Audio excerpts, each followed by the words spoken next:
I was trying to think of a witty statement to open with, but I just can't think of anything to say, so let's just talk design.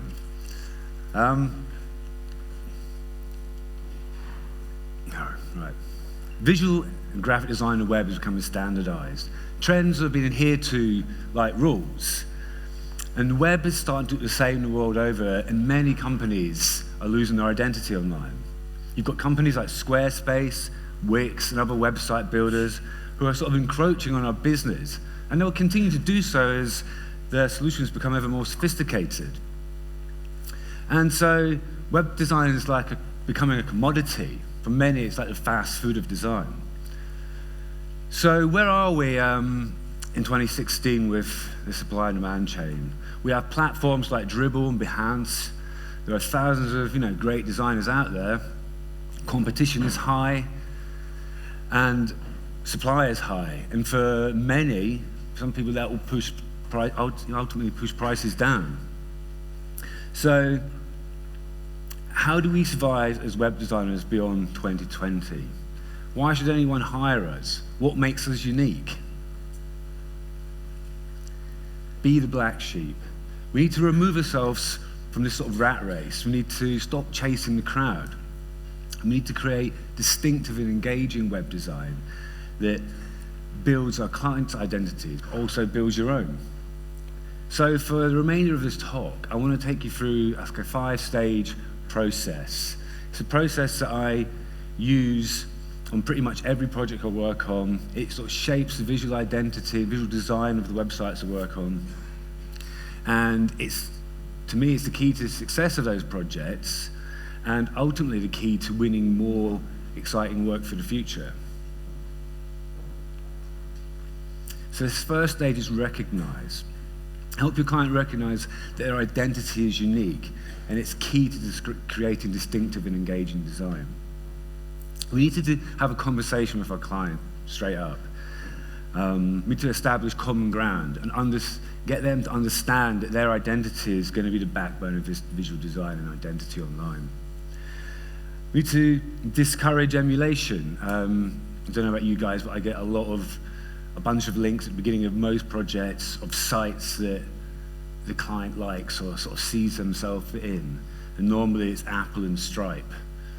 And the thing about that is it's great to be inspired by other people's work, but if you're following someone's footsteps, you never lead, and ultimately your identity is diminished. We also need to sort of avoid getting into the pattern of ambiguous feedback from clients. You're sort of in trouble when you start hearing things like, "Go crazy, you're the creative, can't wait to see what you come up with," or "I'll know it when I see it," or "Well, I know what I don't like." And these pieces of feedback are hugely unhelpful as a designer because they give you no direction.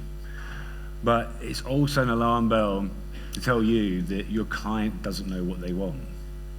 They don't necessarily know who they are, how they visually want to tell their story. But herein lies opportunity. This is our opportunity to help them discover their identity and who they are and how they want to sell their product or service. And it doesn't really matter what they do. There is an opportunity in 99% of projects to do something exciting and engaging in design.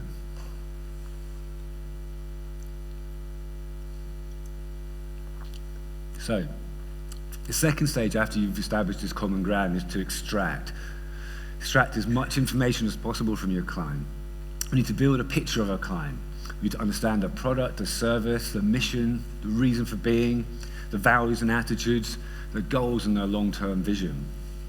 And to do this, we sort of need to we need to interview them via Skype or in person, maybe over a few occasions, but we need to emphasize. We need to sort of understand, step into their shoes, be a method actor, and sort of understand what it's like to be them. And what I do is I basically write down a collection of headings and just have a conversation and start to write things down that I hear them say under all the multiple headings. And slowly but surely, you start to see common threads. And this discovery sort of process is not only useful for you as a designer, but it's also useful for your client in many cases, because it's at this point where they realize that they start to understand who they are and how they want to tell their story in their own unique way, and they don't need to rely on looking like anybody else. And that's a really exciting thing to see. And if you can get to the end of this sort of second stage, and you have that understanding with your client, and this sort of totally reinforces stage one, then you've got a great platform to move forward and potentially create something really exciting for them.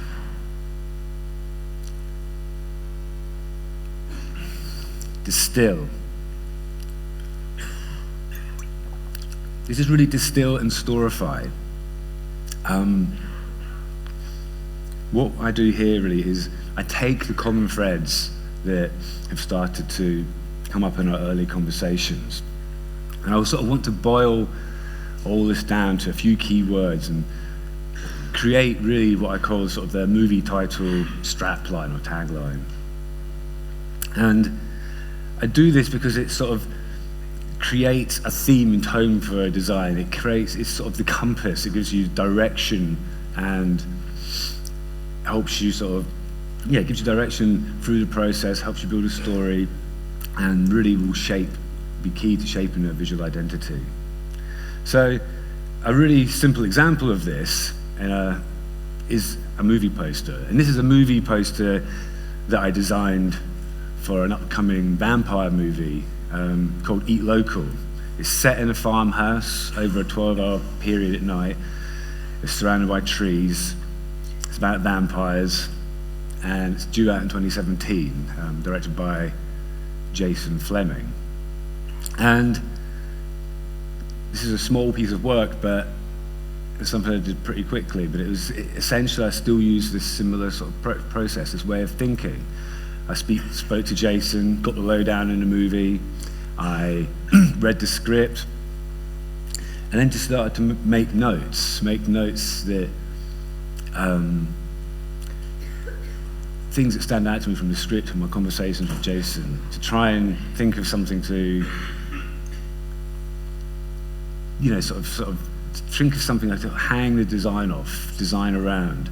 And so I just keep typing notes, thinking of all sorts of different possibilities, just into a text pad on my computer, and eventually boil it down to a line I think is going to work, and it's going to give me enough enough sort of ammunition, if you like, to create something interesting.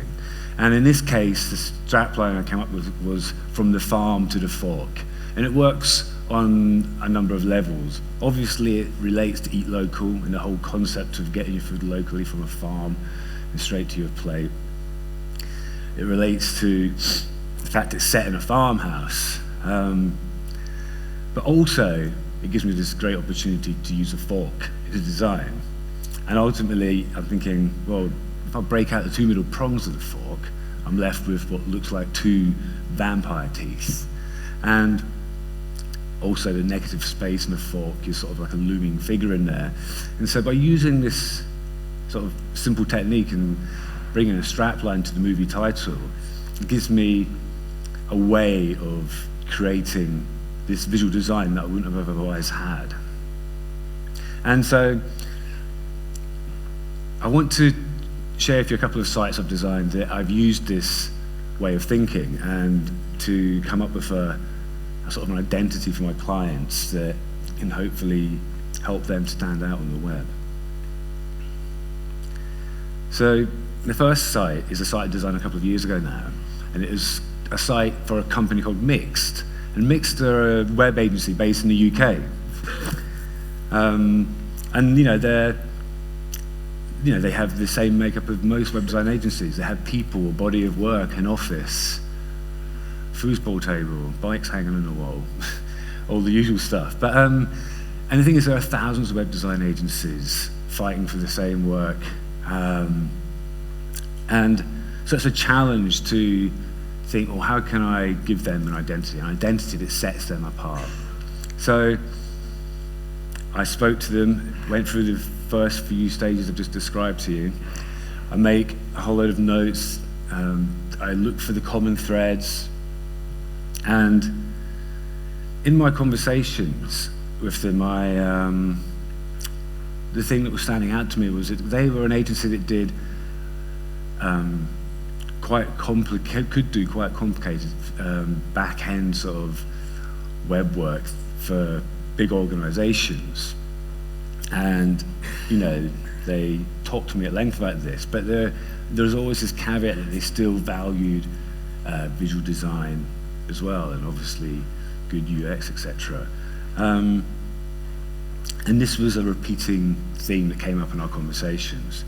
So I just start making some notes, writing down some keywords, and so I'm writing down words like quality, simplicity, good function, it works, performance, aesthetics, form meets function, and essentially in the end I decided on beautiful form, perfect function. And this is going to be the sort of backbone of this visual design and identity online. And so the next stage from here is to think, well, how do I use that? How do I use this sort of mission statement to help me design something for them? And what I did was think, well, I'm going to do it through objects. Objects, I feel, embody that statement. Very simple objects. So I chose a pencil,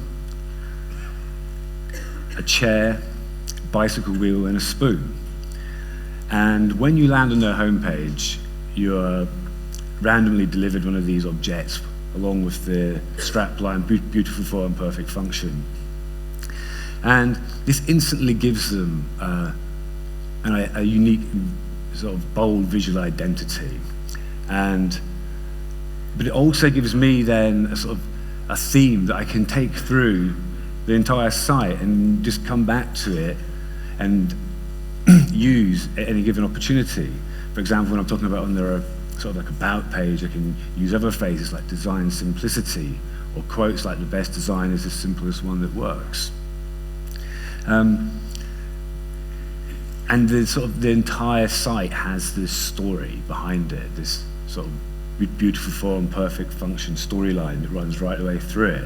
And obviously this is then married up with the actual content of who they are, what they do, their body of work, etc.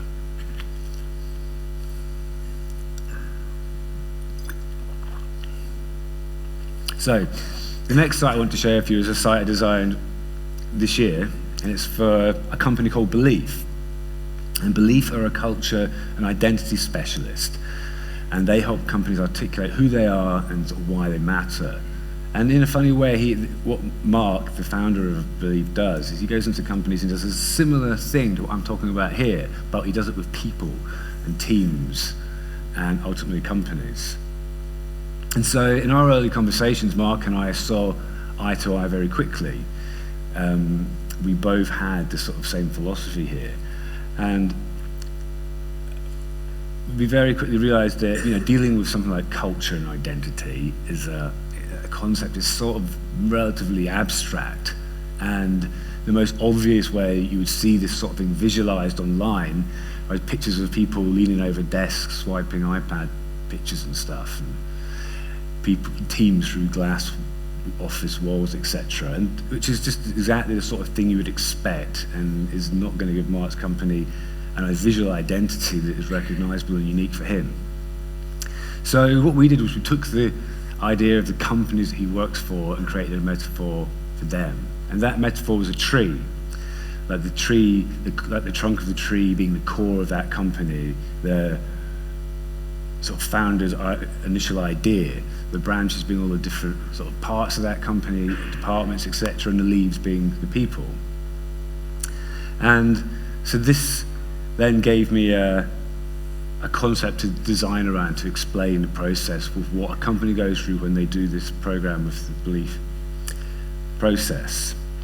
And so I actually then went out, collected a cross-section of a tree trunk, went to the park, picked up a load of leaves and painted, took them back to the office, painted them, then I sort of took them into Photoshop and colored them, etc., and had all these sort of handmade assets to use to tell his story.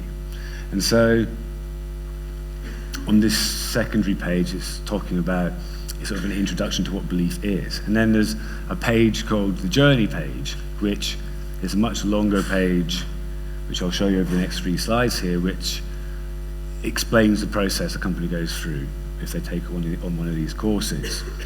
And so using the assets that I've created, these pebbles, leaves, pieces of wood, etc., I create these assets, and the top of this stage is sort of this kaleidoscope of leaves and autumnal colors. It's just sort of Mark's talking here about reflective. This is a stage where the company is sort of reflecting where they've come from, what they've learned to date, and looking back at, and sort of learning from their past. And the pebbles take you down to this reimagined section where it describes the company sort of re-energizing themselves and refocusing themselves for the future. So I used a sort of a phoenix rising from the ashes type of arrangement here, and using the color green to signify sort of new life. And then finally, it takes you down to this sort of a tree in full bloom with all the colors and the sort of different assets the company have, and people and departments, all sort of ready to, take on the future. And so there are 2 examples of how I'm using a sort of stories and metaphors to sort of create a unique sort of idea of how to explain and convey a message of any given company. So characterize. So once we have this sort of story in place and you have the information from all the content for the site that you're designing, we get to characterize it. We get to look at typography. We get to look at the layout, the colors, the texture. All these things go in to create a sort of a tone of voice, and style can convey meaning in a matter of sort of microseconds. How you style your site, your design, can actually help convey your message without actually even using words. And this sort of gives application style meaning, and it therefore essentially has a function. And I think this is cool because it sort of takes can take a creative weight off your shoulders as a designer, because you're not just choosing style elements that you like, you're choosing style elements that actually go some way to helping convey the message you're trying to tell your users. So I'm going to take you through a couple of other designs I've done where I'll explain my application of style. So I designed a site very recently for a company based in San Francisco called Weekend Sherpa. And Weekend Sherpa are like an adventure blog. So they send out 3 stories every weekend for people to go out and explore in the local area in different parts of California. And so, first thing here you can see is that this is their strapline, which they already had, but it's how do you adventure? So I hand-painted that to give a sense of exploration, adventure, spontaneity. And then it's combined with sort of epic outdoor photography. The color palette is sort of like really all based upon nature. So it's colorful, but it's dusty and outdoorsy. So I created a set of hand-painted iconography and sort of inspired by trail signs, and also those sort of national park badges you might find. The sort of smaller iconography was again hand-painted. I'm using textural marks for horizontal dividers, and again combined with more sort of epic outdoor photography. But when it comes to the actual content, the content is sort of uncompromised. It's actually a very conservative layout. It's just designed to be easy to read. And the style application are just sort of like accents, just hints of the rough dividers, the small icons, and the continued use of the sort of dusty color palette. So in contrast to this, another site I've designed was a site for a French-based digital agency called Craftsman. And Craftsman, for this sort of story we crafted around them, it all boiled down to just a few strap lines, which were very simple, just digital visionaries, hence the glasses, digital scientists and digital explorers. And which hence gave me the reason to use these illustrations. And in terms of style application, it was all about the digital. I really wanted to convey this sense of digital. So, and for me, that meant what was the simplest way I can convey that, and that was through the use of these pixel illustrations. And I combined that with an ultra simple color palette, just black and white and one other color, and then used Helvetica for the title, because it's a classic sort of old web font, and a sort of more coding type of typeface with the body copy. And this was applied through all the pages of the site. And you can see how both of those sites have a completely different visual outcome, because they're unique companies. They do their own thing, and they have their own identities. And whilst it's not always obvious, you can use these identities to create these unique, different results. So, finally, I want to build. Be the black sheep. Elevate yourself from the competition and build a portfolio that uses your client's identity and ways to build your own. This is a sort of not really a stage, really. It's like a continuous stage, a stage that doesn't end. It's almost an outcome for you, an outcome that you'll keep building upon. By using this process, you will hopefully start to build a body of unique and diverse work that shows logical thinking, and will ultimately build you a portfolio that demonstrates you can treat every company as an individual. And I don't think this has sort of never been really more important in this climate, being faced with the sort of competition we're faced with. I mean, computers, for example, creativity will be the last thing computers steal from us. So having this sort of creative process for application to web design is something in 2016 I think super important. So to sort of summarize these points, if any of this has sort of resonated with you and is applicable to your work, I've put together this simple poster which sort of highlights the 5 stages of this process, and Mark very kindly got a whole load printed up for me, and in the break you'll be able to get one behind the stage in the breakout area there, so please take one. And if any of you have got any questions for me, I'll be around for most of the day, so feel free to come and chat, say hi. So I'll leave you with one last thought. On the side of web design, I like to take photographs and post them on Instagram.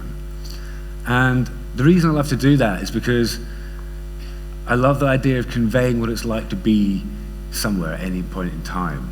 I love the idea of sharing the moments with people. And so if I happen to be in a place where I want to do that, I'll get my phone out, take a picture. And then later on, I'll go back and have a look at that, have a look at my pictures. And as you know, if you take shots on a camera phone, they never really come back like it felt at the time. But, because it has limitations of a small camera lens. But if you sort of use a lens in here and recrop that picture, look at the color, the contrast, the saturation, you can recreate it. You can recreate what you saw at the time. And for me, this is really similar in design. But no matter what your client comes to you with, no matter how little information, by sort of focusing that lens that you have as a designer and looking a bit deeper, you can uncover things about a company or an organization that weren't immediately obvious, and produce work that far exceeds their expectations and builds them a strong online identity, ultimately builds yours. Thanks very much.